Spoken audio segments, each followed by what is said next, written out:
Everyone has a story. I get them to tell it. Welcome to the Aron Bender podcast. Conversations with media personalities about their personal and professional lives and journeys.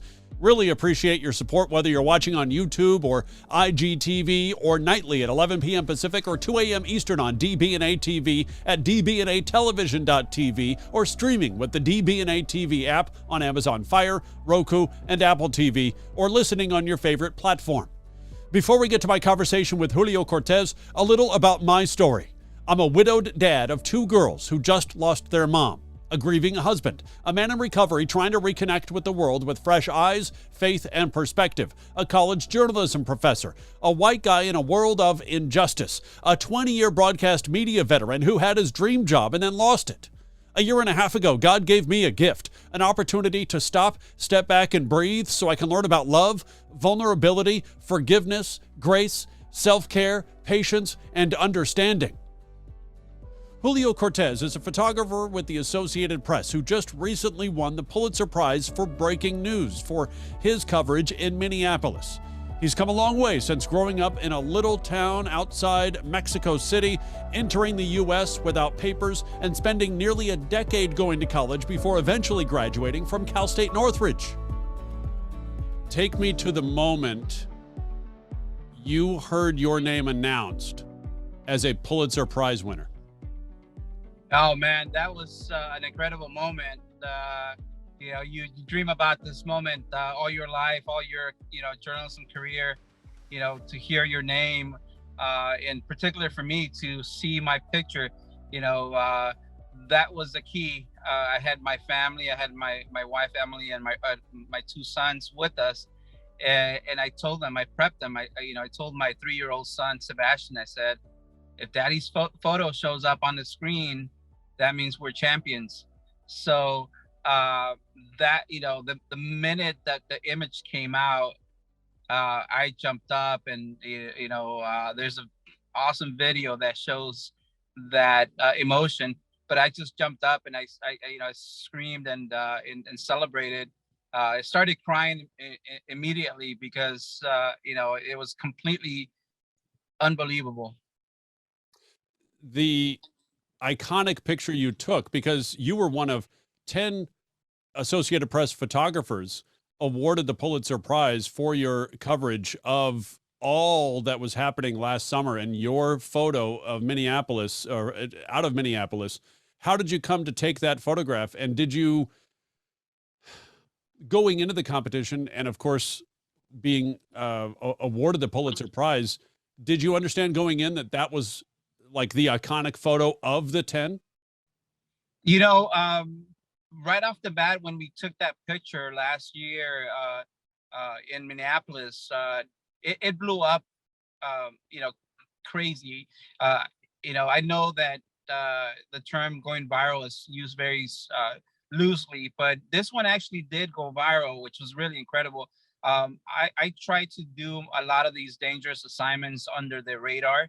I don't like to tell people that I'm doing it.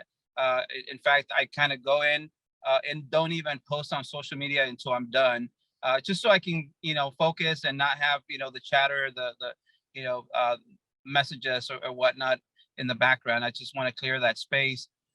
So that's just exactly what was going on in Minneapolis, where I'm like, I need to just get in, get out. This is super dangerous. I don't want to alert my family.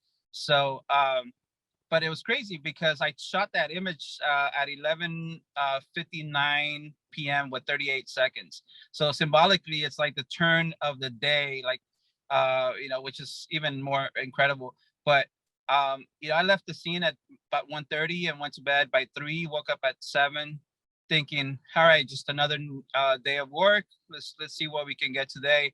And then social media was just nuts with it. So much that I had to eventually get on the phone with my dad and say, look, you're going to see some pictures where, I'm in some crazy situations. Just know that I'm okay. And I have a team that's keeping me safe. So that blew up out of proportion immediately. And so having that conversation over and over about the photo being iconic and symbolic just kind of never really sunk in. It still really hasn't. I knew it was a key component, and the one thing about the the the award seasons and the contest, it's completely hands off as far as I'm concerned, because I don't even know what gets pushed in. Our company has a team that it's really well equipped to enter images into contests, and they're magicians, and they do really great work putting those stuff together. I didn't even know what was submitted. I knew the image was part of it. I didn't know if it was turned in as a single or as a multiple. I was just happy to be in the mix. Had you ever had a photo go viral like that or get that type of recognition? I had several that were kind of I for lack of better words, viral. One you can think of is the Odell Beckham three-finger catch in the end zone, where he kind of dove back and caught it, for a touchdown. That was also a pretty symbolic moment, I guess. And seeing, fans bring that picture to the stadium to have Odell sign them was pretty cool.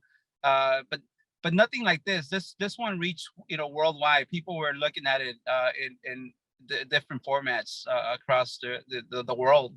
And also, when you think about it, the meaning behind it. I mean, yes, the Odell Beckham catch is symbolic and iconic in a sport that really, outside the lines, doesn't have all that much impact. Yours and that event and all the events of last summer, far-reaching impact. Yeah, I mean, when you talk about the image itself, it's a gentleman while running in front of fire with the flag upside down, a symbol of distress, kind of puts everything into perspective as far as what was going on with protest in America at the moment. So I've always used the flag as a visual reference for telling my stories. And that's just for being a historian geek and a photo geek. Just seeing what has worked over the years in photos, and so, like, for example, the raising of the flag at Iwo Jima, the flag being placed on the moon, by the astronauts, or as recent as the flag being raised by the firefighters at September 11th, Ground Zero. These images with the flag are very powerful. So I've always used that the flag as a visual reference to help me tell the story, and this one just kind of helped elevate it up that much more, I think. I want to explore a little bit of something you mentioned, the idea that you don't really alert your family. When you say your family, are you talking about Emily, or are you talking about like extended family, or is it just like, you know what, I'm not telling anybody where I am because I don't want them to worry any more than I know they will once I tell them where I was? Sure. Obviously, my wife knows exactly where I am. Almost at all times. When I do go, when I do go into assignments, we have very short conversations, and it's mostly about the kids, or mostly about when you come back, this needs to get done, or this broke, or we got to go to this meeting, or whatever. It's real life. It's back to real life. It's like, oh, yeah. By the way, Julio, you're a dad, you're a husband. Put down the camera. We've got a sink to fix. We've got. Yeah, it's crazy. It's just it's weird. I think a lot of the stuff, just magically breaks when I'm out of town. So the honey to-do list is quite large, but yeah, no, everybody else, I try to keep them, on the need to know basis, just to keep everybody safe and calm, and mostly me, because I can't be looking at my phone answering texts while the pepper spray is being shot at me or whatever. Take me back to the first time you were pepper sprayed.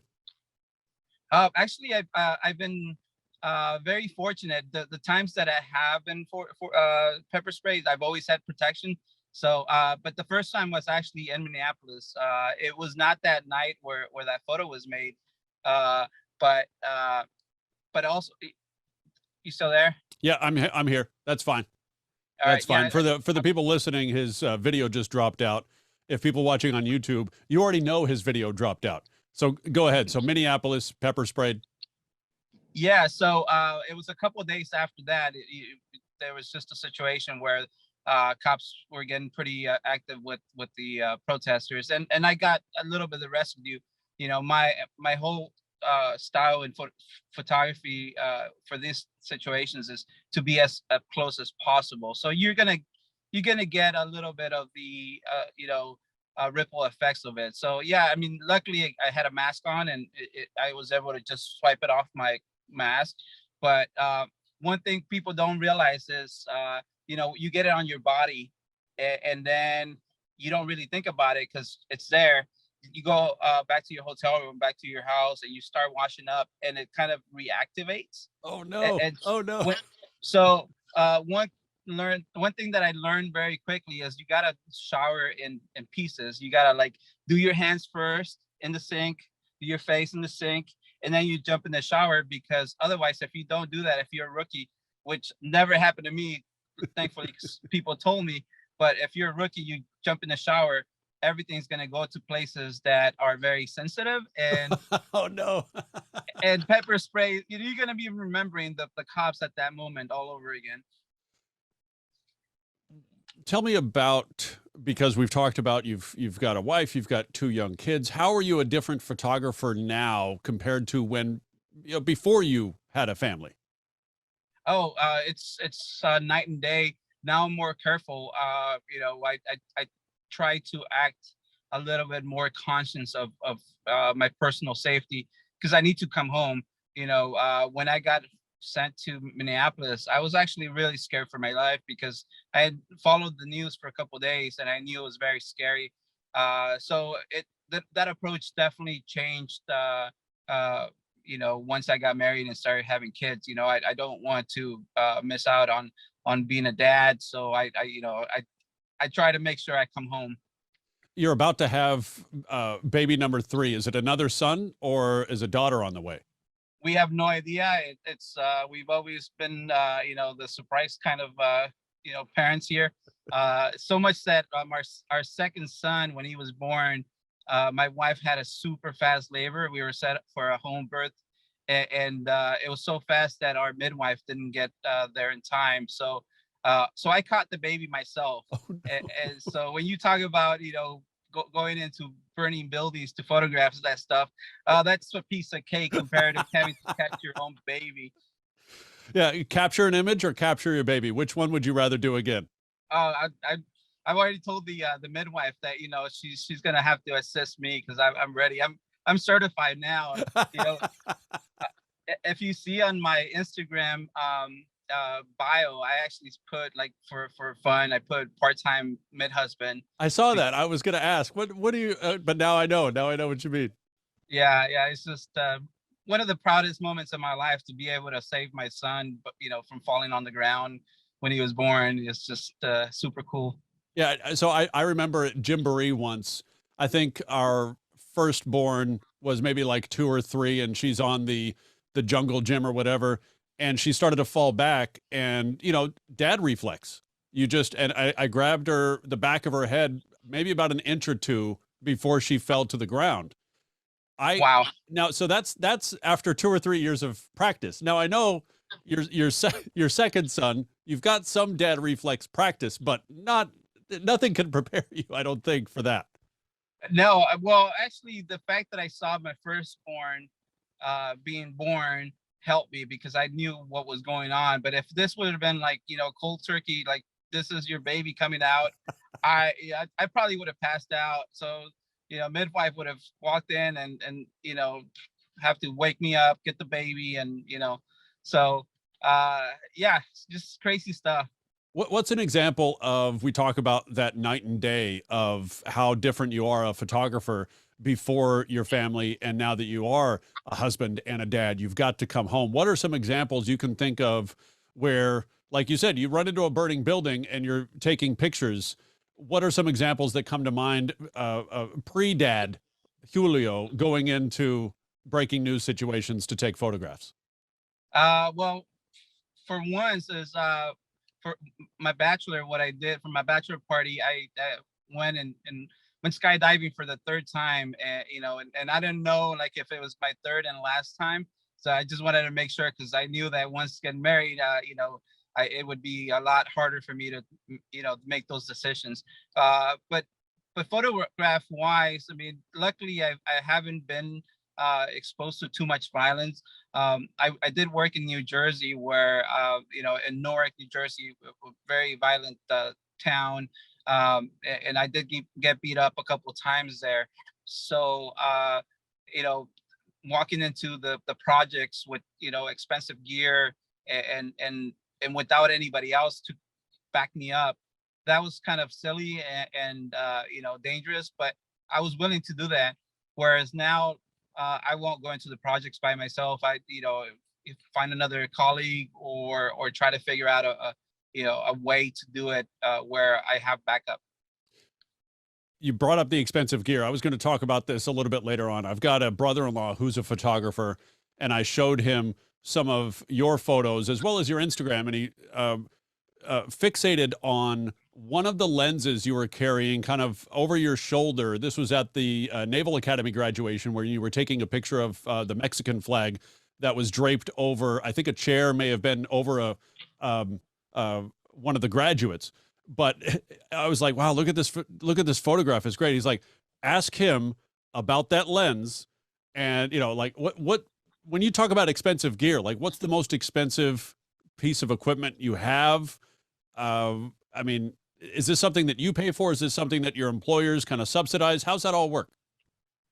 First of all, I'm really glad and super blessed to work for a company that just gives you the equipment to work with. They give you a basic kit that includes that super long lens. It's a 400 millimeter lens, 2.8 aperture, which for photo geeks, that just means is like the biggest and the best. Yes. And that lens is as much as a used vehicle, pretty nice used vehicle. It's roughly in the 12 to 13,000 dollar range. When you add that up to the cameras, the computer, the drone, it can get quite expensive really quick. But luckily, I get handed this stuff, and I'm told go for it. It's really cool when I do horse racing, because I do the remotes along the rail, and for a normal race, I would use 6 or 7 cameras on the rail as remotes. So all of those cameras come in from the camera supplier, and it's like opening up like a Christmas gift, because all of a sudden you see like 10 $8,000 cameras right there, and you get to play with them all. So it's pretty cool. I don't know who your professor was at Cal State Northridge, and we'll get to your journey to college shortly, but my professor, gosh, of course, I'm completely blanking on his name. Kent. No. Oh, of course, I'm completely blanking on his name, but it was black and white film photography. And we had to go into the lab. We had to go ahead and, develop everything. And that was difficult, obviously. You're praying that you got the shot, because you really don't know. Did you learn on a black and white film camera, on a film camera, or did you grow up digital in terms of your professional career? So all my professional career has been all digital. So that's been the luxury that I have. But I did. Oh, David Bigelow. David Bigelow was my Bigelow. professor. Yes, I'm sure. Todd Bigelow, not David. Todd Bigelow. I'm sorry, Todd. I'm going to tag you on this because I'm completely embarrassed. But no, he was a great professor. Still working photography. He's great. But Todd Bigelow was the professor. Black and white film photography. I think you eventually, when you went, you had David Blumenkrantz. No, actually, I had Bigelow. Oh, you had Bigelow too. Oh, yeah. Cool. Nice. And the thing with photography at CSUN, for me, it was very limited because when I came to CSUN, I was on like the quick track to get out. I spent 7 years at the junior college level, split in between LA Valley and LA Pierce. because I didn't have the residency papers. So in order to go to CSUN, I would have to be paying out-of-state tuition. So it would cost me USC journalism money to go to CSUN. Right. So financially, I couldn't make it happen. I thought it was a waste of money. But so I spent all this time at the junior college level, doing the photo classes and learning about the darkroom and all that. And then once I came to CSUN, it was since I was on a journalism, just a print degree, I took all the basic journalism classes that I needed, and then the only photo class that I took was Todd Bigelow's class, which was really cool because it was a documentary style, which is completely not my thing. Yeah. It was really hard. It still is to this day. It's hard for me to work in the documentary style. Yeah, it forces you to think that long game, and I'm the same way. I just don't think that way. Yeah, I'm a quick hits kind of guy. Just get in, get out, and do the job. But we had our semester project. Excuse me. I was going to ask, what was your semester project? Yeah. I wound up doing because I was traveling back and forth to Texas for a couple of things, and so I decided to do religion in Texas. Kind of base it around Holy Week, and so the pictures, I go back and look at them now, and I just cringe because they were really bad. But there's one image that really stood out, of a little girl running through a field with her basket on Easter morning and looking for eggs. And I'm kind of hovering over her, and like the dress is flowy. And I remember, like, Todd is, he was a great professor because he like really wanted you to succeed. So he actually kind of like gave me the little tap on the shoulder. He was like, that's what I'm talking about. That's a picture right there. That's the cover photo. That's, yeah. So that was pretty cool. And not long after I took this class, I interned in Florida with one of Todd's really good friends. So that Tim Rasmussen was the editor at the Sun Sentinel, and so I went and interned with them, not knowing that they were friends. And so I show up there, and he's like, "Hey, aren't you, in this guy's class?" Like, yeah. So nice. Small world. Yeah. Oh, absolutely. Where did you go from the Sun Sentinel? So I interned there. I went back to school, and then I finished out my CSUN career there. And then after that, I went to my AP internship in Chicago. And did you just stay with Associated Press after that? I know you mentioned working in New Jersey, having to cover Newark a lot. Yeah, no, I was very green when I came to the AP as an intern. I still needed a lot of learning to do. So they couldn't hire me. So I went and worked in Florida for 15 months at a small newspaper on the coast, Vero Beach, which was really cool because I'm a Dodgers fan. And I was just gonna say. And so That's great. I covered the last Dodgers spring training in Vero Beach, which was kind of cool, to close that chapter with my pictures. And then from there, I got hired in Houston. I came in as a year-by-year contractor at the Houston Chronicle, and then after the first 10 months, they were like, you know what? Screw the contract, the yearly contract. We're just gonna put you on staff. And I would have been there forever. I was really happy there. But then AP, a job in New Jersey opened up, and I had to go for it because that was my dream job.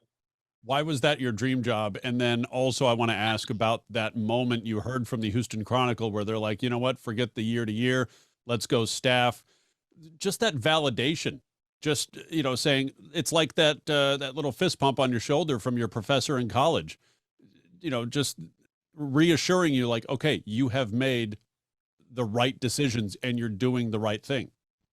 Yeah. So it's been my dream job just because my idea of covering sports was always at the big level. I always wanted to cover a World Cup and an Olympics and be on the field for the World Series and stuff like that. So that was the reason. I knew that a newspaper it would be harder for a newspaper to send me to these big name events, whereas the AP covers these on a daily basis. So that's the reason why the AP was my dream. But going back to the Chronicle, um, you know, I was a aggressive uh, employee, so much that when I came to interview for the job, for the yearly contract job, um, they were trying to interview me on a Tuesday, and I had the day off on Monday at my current paper, and I asked the Chronicle. I was like, hey, any chance I can fly in on Sunday? And they're like, well, why? Why do you want to come in on Sunday?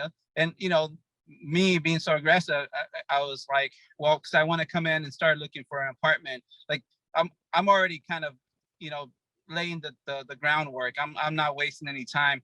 But honestly, I didn't want to tip them off of what I was doing. The reason I wanted to come in that Sunday is I knew I did some research on the city and found out what was going on that weekend, and I found something that I wanted to cover. So I showed up straight off the airplane, went and covered the story. And this is in 2007, when sound slides was a big deal in visual journalism. So I put together a sound slide presentation. And for those that don't know what that is, it's basically a slideshow of images with a audio track that gets put together, and it just runs seamless. And so the event was the Our Lady of Guadalupe festival, and there was going to be a parade, and the convention center in Houston was going to be full of people celebrating Guadalupe. So I showed up, I shot everything on the street. I went inside, I found the top priests, I interviewed them, I found some people that were there, and it was when it came down to my interview, I came in with my computer and I said, before we you ask any questions, I want to show you what I did in your town the first 2 hours here.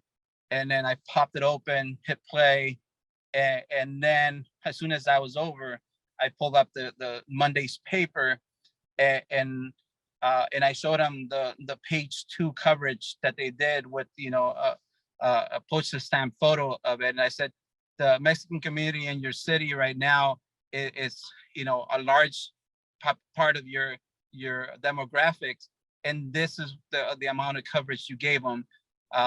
If you want, you're welcome to take the video and put it on your website so that you can cover this particular part of your community properly.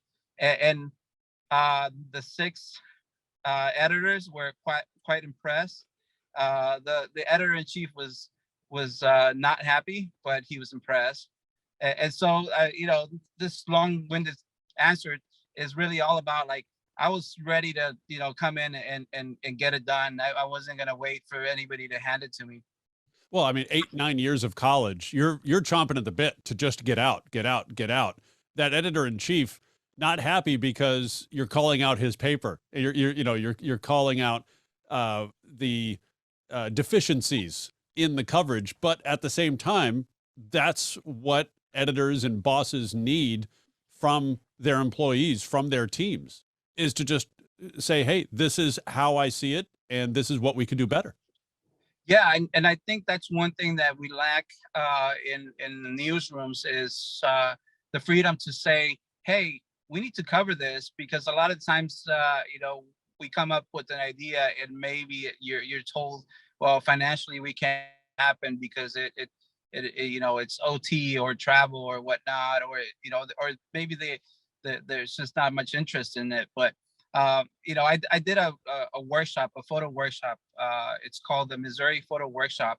It's very prestigious. It's been going on for over 100 years, and that was right after my AP internship. A couple months after graduating from CSUN, and I came in, and you're given a whole week to do one documentary style project, and they pick different towns in Missouri to show up and basically tell everybody's story in that town.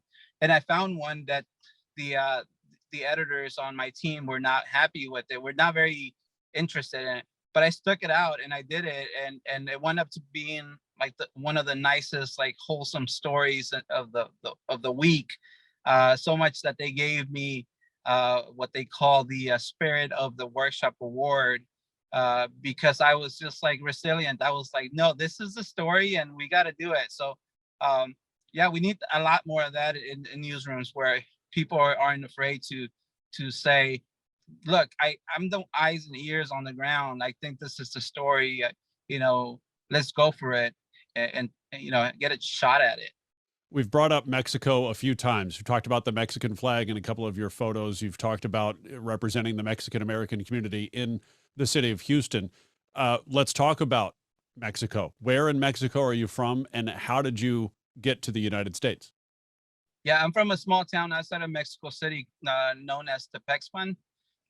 It's a smaller town. It's kind of sandwiched between the Aztec pyramids of Teotihuacan and Mexico City. And our claim to fame,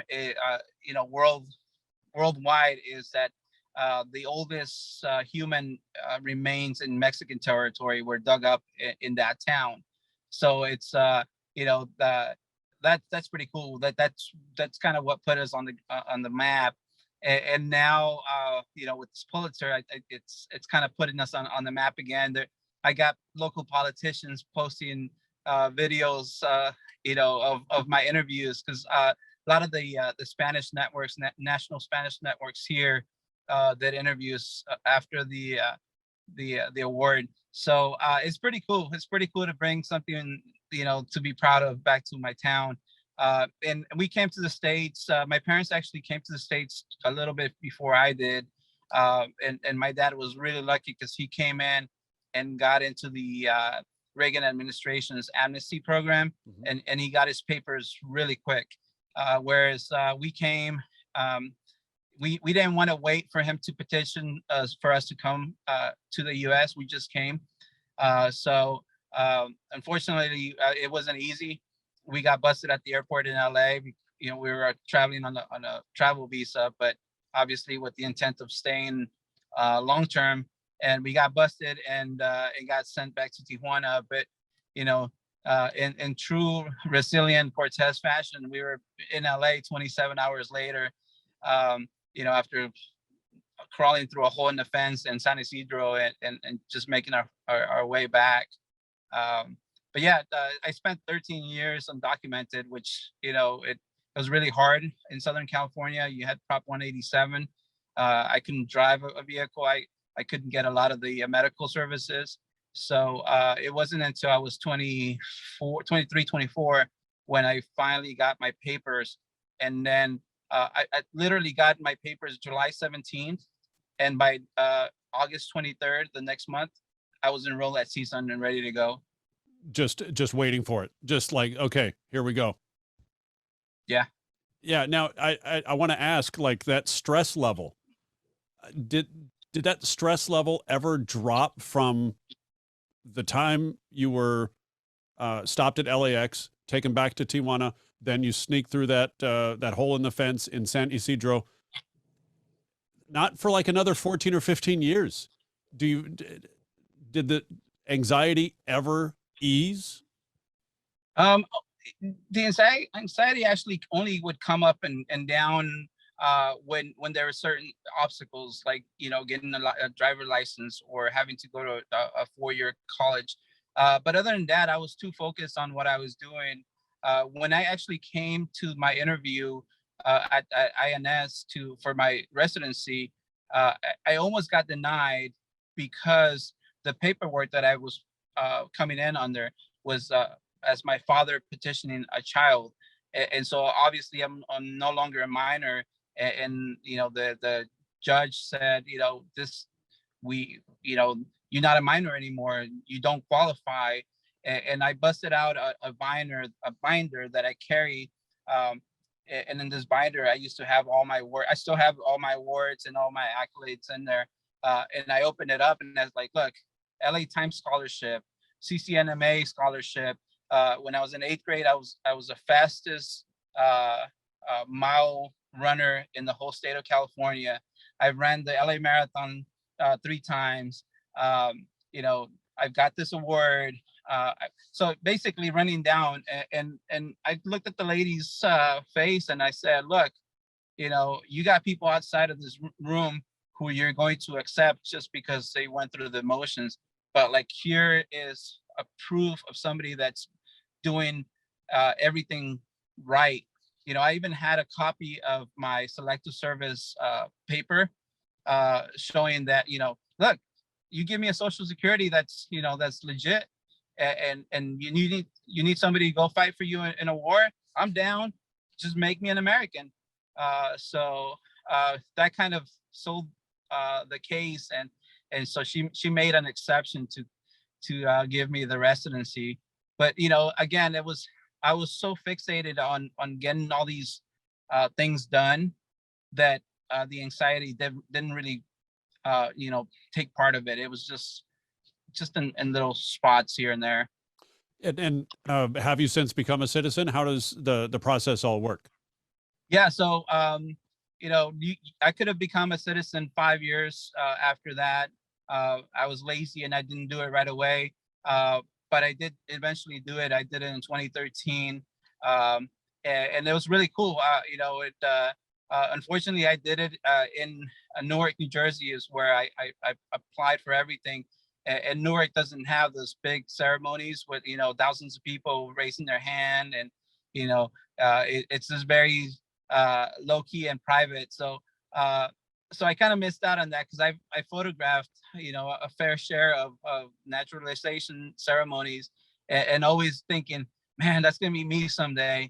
And then it just kind of happened. Yeah, I can imagine like all the remotes that you take to like the horse track and all these other. You imagine, okay, let's set it up, let's go, and then, all right, you're a citizen. Take care. Have a good Yeah, one. We'll seriously. just- But it was really cool. Like actually the one thing that I remember the most about uh my citizenship is I went in for the interview, and I actually spent very few minutes going through the motions with the judge, because we hit it off. Like I walked in and and we were talking about traveling and road tripping. At that point I've had touched 36 states, so we were talking about, you know, just being out in the country. At 5 days prior, I had a front page photo in the Washington Post. So I can't. That was kind of like my binder this time. I just came in with the Washington Post and said, "That photo, I took that." Uh, so You we don't need a had, binder anymore. It's just here, yeah, here's the hometown paper. Enjoy. yeah, exactly. And but what was really cool is, you know, I was waiting in the lobby, waiting for to get my certificate, when somebody walked out and said, "Anybody speaks Spanish and English?" And I raised my hand, and they're like, "Come on in. We need some help." And this lady, she was in her 60s, and she spoke very little English, and I actually became her translator for her interview.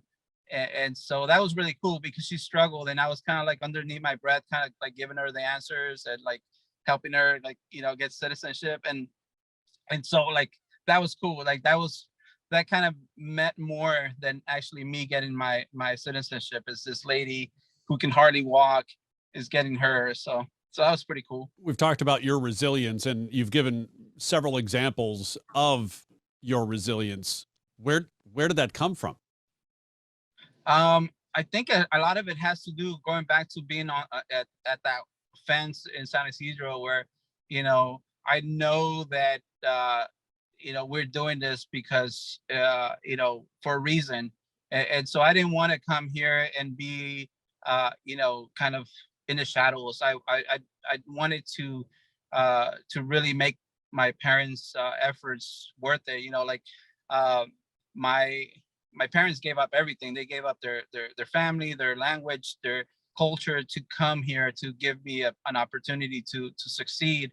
So for me, it was you know, I've always taken that as as my goal is, I got to make sure that I do their efforts right. You know, just because uh, I can't even imagine. I remember having the conversation with my father when I went to Russia for the Olympics in 2014, and walking around Russia, not knowing Russian, and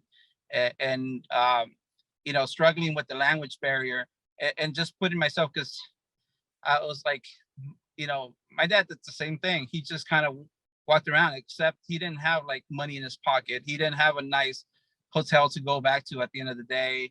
He slept on the pews at Olvera Street when he first came to the U.S. and did side jobs like day labor jobs for $5. So like for me, there isn't any glory, or there isn't any celebration if it doesn't include putting their name and their efforts forward. And I've talked with several people on the podcast, the idea that in the immigrant community, you just keep your head down. You just, you do your work, you keep quiet, and, you just live your life. But like you said, you made that decision as you're going through the fence at San Isidro. You're not going to live in the shadows. And so much so that when you did graduate from Cal State Northridge, tell me about that sign on top of your cap. Yeah, so I graduated in 2006, like right, when it was really active as far as the immigrant community standing up for themselves. We had recently participated in the 1 million Latino march, and the Day Without a Mexican march, and all that stuff. So it was really vivid in my mind at that moment that immigrants come here to do the right thing. And obviously not everybody does, but the majority we're giving up a lot to come here and to add to the society. And so I wanted to display that. I wanted to honor not just myself, but all the immigrants. So I had a friend of mine who made a 1.5-foot sign that I gave him my cap, and I said, just make a sign that like with an arrow pointing down saying immigrant. And I don't know how, like I was thinking, like a 6-inch sign, like when he pops up with a 1.5 foot, and he was really good at it, because he made it so that it actually stayed upright. Because after so many hours, I thought it was just gonna flop over, but no, it stayed up. Big neon green, and in the videos you can see it from a mile away. You can see a neon greens pointing down. And the best part about it is, as I come up to the stage, nobody said anything. We've seen a lot of videos of this graduating season where kids have been in trouble for carrying a flag up on stage. I know there's this one kid in Southern California who's the school district was denying him his diploma, his hard-earned and diploma, because he walked up the stage with a with a Mexico flag. I had no pushback from anybody, and so it's really funny because when I give my nameplate to the name reader, he says my name, and he reaches over to get the next person's nameplate, and I just saw the opportunity, so I walked up to the mic and I just said "Si se puede," which means yes, we can. Yeah. And luckily my dad was rolling the camera. He got the video of it, and you can hear the crowd just go crazy. There's somebody in the foreground, not within our party, but somebody, you can hear them say, "I knew that was coming."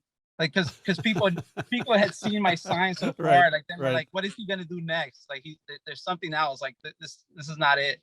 So yeah, I mean, it was really a powerful moment for me, because at that point I was the only person in my family to graduate from a U.S. University. So I just wanted to lay it out for everybody else. When you did get to the U.S. and you joined your parents, and you were trying to live life not in the shadows. What kind of blowback, if any, did you get from your family? Or they're like, you know what, this is Julio. He's just going to be Julio. It's not as if you crossed into this country and became a different person. No, it's really funny. I think that there's a very famous quote in our family where, because I was crying at the border, like right before coming across, and the quote was, "Nobody asked me if I wanted to come to the U.S." And so now, like we repeat that a lot of times, like, oh, look, the guy that didn't want to come to the U.S. is now doing this or now doing that. There were some obstacles, and they weren't necessarily happy ones, but we made the most of it. When I graduated college, I hugged my parents and I told them, like, this is the reason you guys work so hard, and I hope that this does it justice. So yeah, I mean, it was a good combination of that. Graduating was definitely the seal of approval in a lot of ways. And now, getting recognized for my hard work, it's kind of like another stamp of approval. So We know what you've done over the last 20 years since coming to the United States, 20 plus. How have your parents done? How have your siblings done? The rest of your family? Everybody's done great. I mean, my dad, he's a workhorse. He's always working. Even now that he's got his 4 kids as adults, he doesn't have to work that hard, but he still has 2 jobs, and just that's all he wants to do. He never takes vacation. I've asked him to come visit, and he's like, well, I don't have vacation. It's like, how can you not have vacation? He's got like 9 years of accrued vacation time or whatever. Yeah. It is. And so, his thing is, if he is going to take a vacation, he's going to go back home to Mexico and spend some time there. So he actually felt bad the year he came to meet my firstborn, because he came to New Jersey at the time, instead of going to Mexico. So he had to apologize to his siblings, like, sorry, I can't. And of course, everybody's like, you kidding me? Like, it's your grandson. Of course you're gonna go there. So yeah, I mean, everybody's done their thing. I got 2 sisters who are they're nurses, and they love their job. My brother, he works at a auto shop store. He's a manager. So not everybody chose the easy way of just like telling stories with pictures, and they actually chose like real jobs, and everybody's happy, I think. Well, I mean, like we talked about before we were rolling today, the glamorous life of an AP photographer. You're most comfortable in your car, so that's where we're actually doing. That's where we're talking. Yeah, no, I spend a lot of time in my truck, chasing stories. I never know where I'm gonna end up at the end of the day. Today, I knew I had an 11:30 assignment at the football field, but here I am, in Annapolis, because there was a major development in the trial for that shooting that happened at the Annapolis Gazette. So they found the shooter guilty today. So that was big news in Maryland, as well as the country. So I had to be here. But yeah, I spend a lot of times here. I edit in my car. I've slept in my car for assignments sometimes. I mean, it's just it's not always the best assignments, but you make the most of it. So you've got your dream job, Associated Press photographer. Is the dream is there no other goal beyond that? Do you want to move back to LA? Do you want to, do sports exclusively, since that was one of the things that you grew up wanting to do? It's an endless world. I would love to go back to LA.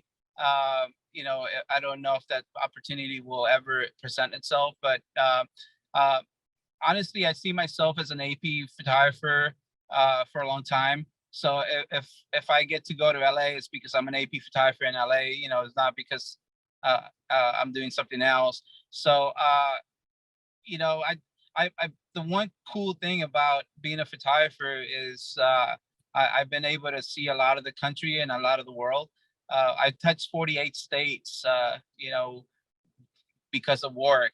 So, you know, I love LA and I would love to live there, but I also love other places where I would love to live. So, you know, I know that I'm not always gonna be as agile and you know as crazy, uh, because you know of age or whatever. So you know, eventually I want to move into a different situation where maybe I'm leading a team of like rock stars that are making me look good. Nice, So, nice. but you know, that's not even in my you know, in my peripheral right now. Right now, I just want to keep telling stories and keep taking pictures and enjoying this, man, because it's so much fun. When did it become your dream to become a photographer? You know, growing up in the shadows of the pyramids outside Mexico City, at what point did it kind of sink in like, okay, I want to tell stories, and to do so I want to take some amazing photographs? Yeah, so not long after coming to America, I entered my middle school newspaper and I wrote a short little story on my local rec center, you know, talking about what the sports that they offer, and you know, it's just a fluff piece that you know, as good as a 12-year-old could write. Um, and that gave me the itch. You seeing my name in print really like was super cool. And that's the thing. Like I always wanted to be in the newspaper one way or another. Like I wanted to be a professional baseball player, but when I realized that maybe I'm not going to be good enough to do that, I needed to figure out another way to be on the baseball field. So initially my dream was to be a Los Angeles Dodgers beat writer, and I wanted to cover the Dodgers exclusively and write for a newspaper or a magazine or whatnot. But on September 11, I was working part time at the LA Daily News sports department, just as a copy boy, and I was there when we were putting together the midday, you know, extra edition about what happened at the World Trade Center, and the images that I kept on seeing from the AP wire just really struck me. There's an image in particular from Susan Plunkett, a former AP photographer. Uh, you know, you see the destruction in the back, and all these New Yorkers like running for their lives. There's a man in a dress shirt with a tie and a backpack, and he's like trying to run for safety. That image really made me think, wow, like these images are instant history, and that's what I want to do. I want to tell stories, and I want to record history. I want to put my name next to history.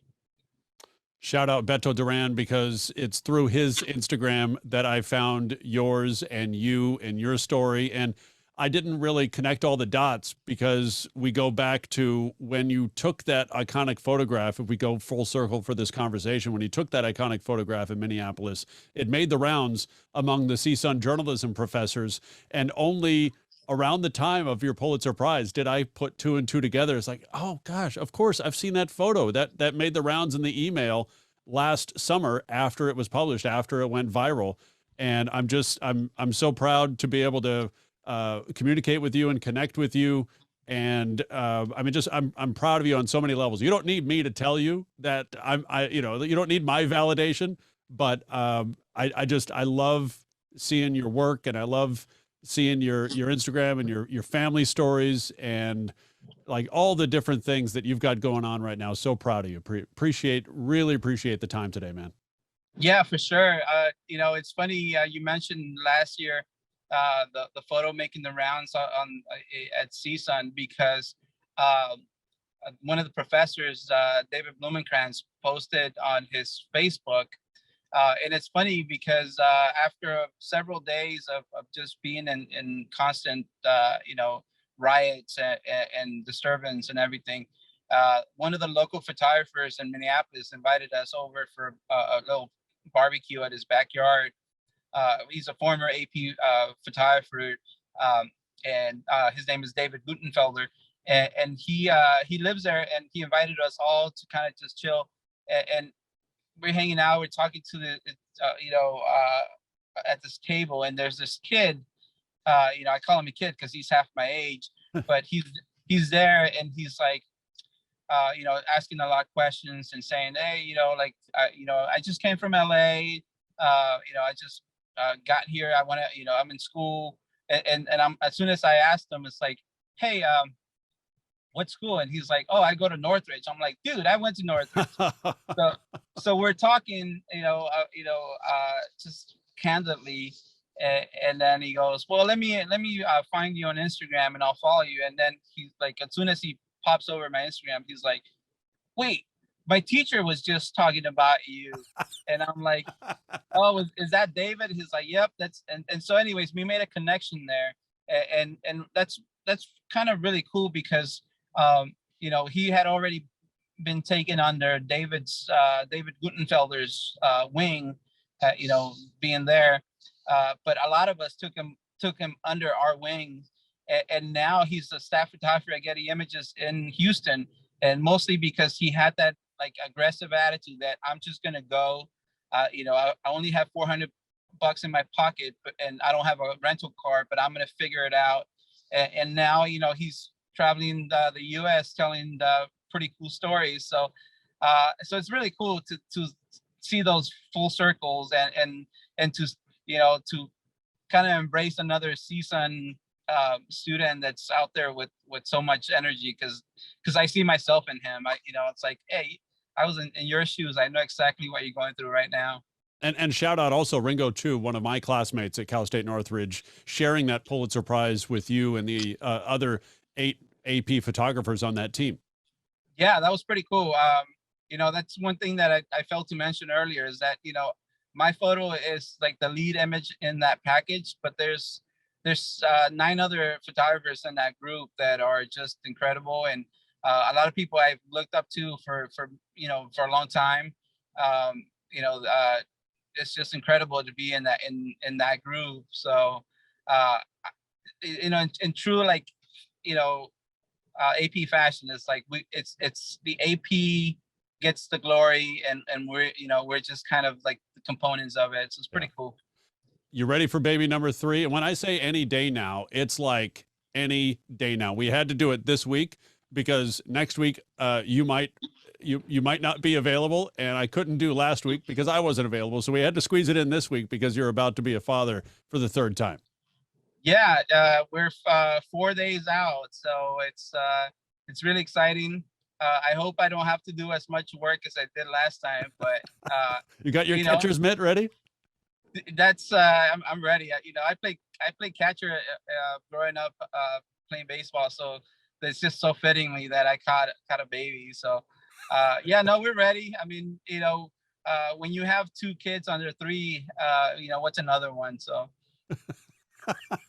I as a father of 2 daughters, and they're 6 and 8, so they're about 2.5 years apart, I totally know what you mean. It's like, well, you know what? One's just coming out of diapers. What's another one going back in? Whatever. We just manage. Yeah. We just manage. I tell people that I just jokingly, because I don't really believe this, but I got kind of famous by doing civil unrest photography. And I love civil unrest so much that I brought it into my home with 3 kids. Is there a time, by the way, before you go? I mean, obviously, it's so easy to take a picture on an iPhone, post it on Instagram or whatever. Do you ever look at that and be like, I can't post that. That's not the quality that my followers are used to. I love iPhone photos. I think that a camera is a camera. I don't really think that a fancy lens is gonna get you something better. I mean, certain situations, yes, but if you know how to get on your chest on the ground and angle an iPhone properly, your photos is going to be just as good. I mean, especially the quality of cameras and iPhones now, they're so good that you couldn't even tell them apart anymore. Just don't sit in the hot northeastern sun in July without the AC on trying to do a podcast on Zoom. Yeah, because you'll get that warning that it's overheated. Like, come on, man. Julio, thanks, brother. I appreciate it. We'll talk soon. Yeah, for sure. Thanks for watching the Aron Bender podcast, whether it's on YouTube, IGTV, or nightly at 11 p.m. Pacific or 2 a.m. Eastern on DB&A TV, streaming online at dbnatelevision.tv or the DB&A TV app on Amazon Fire, Roku, and Apple TV. You can connect with me online, aronbender.com. Email me guest ideas or comments, aronbendermedia@gmail.com. Thanks for watching. Be well.